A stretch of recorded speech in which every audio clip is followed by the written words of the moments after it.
Hi friends, ഇന്ന് നമ്മുടെ election ദിവസമാണ് കേട്ടോ. അതിനു മുമ്പുള്ള കലാശക്കുട്ടി കാണാൻ ആഗ്രഹിച്ച് ഞാൻ എൻ്റെ കടയുടെ മുൻവശത്ത് വെയിറ്റ് ചെയ്ത് നിന്നതാണ്. അപ്പോൾ പരിപാടികളൊക്കെ ഗംഭീരമാണെന്ന് കാണുമ്പോൾ തന്നെ അറിയാലോ. അത്യാവശ്യം പോലീസുകാരും സെക്യൂരിറ്റിയും കാര്യങ്ങളൊക്കെ ഉണ്ട്. അതിന് പുറമെ കൊട്ടുകാരും അതുപോലെ കാവടി എല്ലാ പരിപാടിയും ഉണ്ട്. ടൗണിൽ നല്ല തിരക്കായി തുടങ്ങി. അപ്പം ഞാൻ നിൽക്കുന്ന സ്ഥലം ഒല്ലൂരാണ് കേട്ടോ, എൻ്റെ കടയുടെ മുൻവശത്ത്. അപ്പം നമ്മുടെ ഈ പ്രാവശ്യത്തെ സ്ഥാനാർത്ഥികൾ ഇവരൊക്കെയാണ്.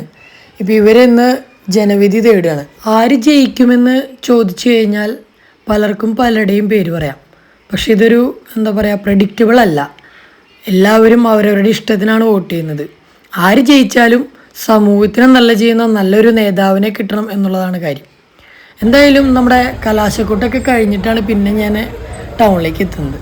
കുറേ നേരം വെയിറ്റ് ചെയ്തു. അവസാനം കണ്ടത് ഈ ഒരു നേതാവിനെ മാത്രമാണ്, നമ്മുടെ LDFൻ്റെ അഡ്വക്കേറ്റ് രാജൻ.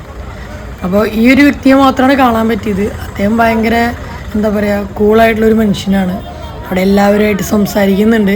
അതുപോലെ തന്നെ ഞാൻ കടയിൽ ചെന്നപ്പോൾ പറഞ്ഞു, കണ്ടു കഴിഞ്ഞ് ഷെയ്ക്കിൻ്റെ തരും, ഫോട്ടോ എടുക്കാൻ കൂടെ നിൽക്കും. അപ്പോൾ അതിൻ്റെ ഒരു ഭാഗമായിട്ട് ഇതേ കണ്ടു, നമ്മുടെ അവിടുത്തെ അണികളുടെ കൂടെ നിന്ന് ഫോട്ടോ ഒക്കെ എടുക്കുന്ന രംഗമാണ്. അപ്പോൾ മറ്റു നേതാക്കളും ഇതുപോലെ തന്നെ ആയിരിക്കും. എന്തായാലും എൻ്റെ കൺമുമ്പിൽ എനിക്ക് കാണാൻ പറ്റിയത് ഈ ഒരു വ്യക്തിനെ മാത്രമാണ്. അപ്പോൾ എന്ത് തന്നെയാണെങ്കിലും ഒല്ലൂർ നിയോജക മണ്ഡലത്തിലെ സ്ഥാനാർത്ഥികളാണ് ഇവർ. അപ്പം നമുക്ക് എല്ലാവർക്കും ഒന്ന് വോട്ട് ചെയ്തിട്ട് വരാം. അപ്പോൾ ബൈ.